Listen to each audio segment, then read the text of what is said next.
Now Hezekiah sent to all Israel and Judah, and wrote letters also to Ephraim and Manasseh, and that they should come to the house of the Lord at Jerusalem to celebrate the Passover to the Lord God of Israel.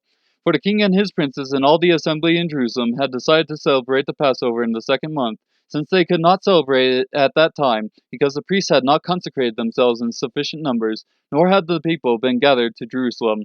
Thus the thing was right in the sight of the king and all the assembly. So they established a decree to circulate a proclamation throughout all Israel from Beersheba even to Dan, that they should come to celebrate the Passover to the Lord God of Israel at Jerusalem, for they had not celebrated it in great numbers as it was prescribed.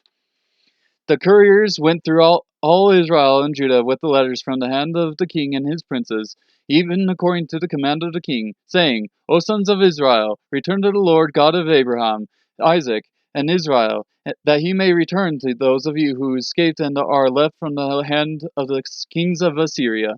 Do not be like your fathers and your brothers, who were unfaithful to the Lord God of their fathers, so that he made them a horror, as you see. Now do not stiffen your neck like your fathers, but yield to the Lord and enter his sanctuary which he has consecrated forever, and serve the Lord your God, that his burning anger may turn away from you. For if you return to the Lord, your brothers and your sons will find compassion before those who led them captive and will return to this land.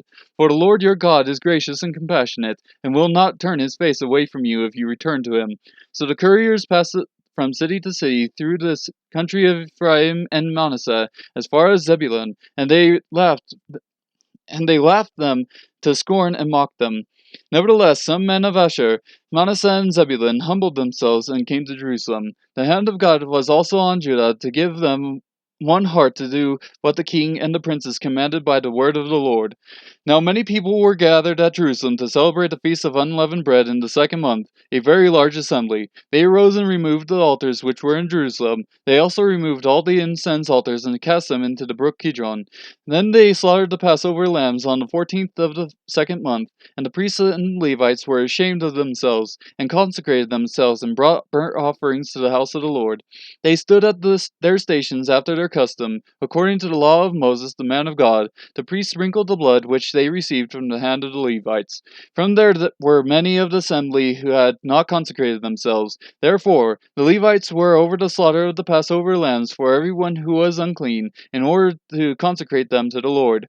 For a multitude of the people, even many from Ephraim and Manasseh, Issachar and Zebulun, had not purified themselves, yet they ate the Passover otherwise than prescribed. For Hezekiah prayed for them, saying, May the good Lord pardon everyone who prepares his heart to seek God, the Lord God of his fathers, though not according to the purification rules of the sanctuary. So the Lord heard Hezekiah and healed the people.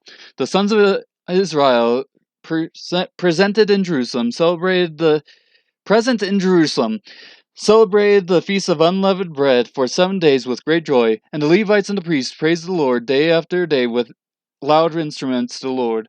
Then Hezekiah spoke encouragingly to all the Levites who showed good insight in the things of the Lord. So they ate for the appointed 7 days, sacrificing peace offerings and giving thanks to the Lord God of their fathers. Then the whole assembly decided to celebrate the feast another 7 days, so they celebrated the 7 days with joy. For Hezekiah king of Judah had contributed to the assembly 1,000 bulls and 7,000 sheep, and the princes had contributed to the assembly 1,000 bulls and 10,000 sheep, and a large number of priests consecrated themselves. All the assembly of Judah rejoiced, with the priests and the Levites and all the assembly that came from Israel, both the sojourners who came from the land of Israel and those living in Judah. So there was a great joy in Jerusalem, because there was nothing like this in Jerusalem since the days of Solomon the son of David, king of Israel. Then the Levitical priests arose and blessed the people, and their voice was heard, and their prayer came to his holy dwelling place, to heaven.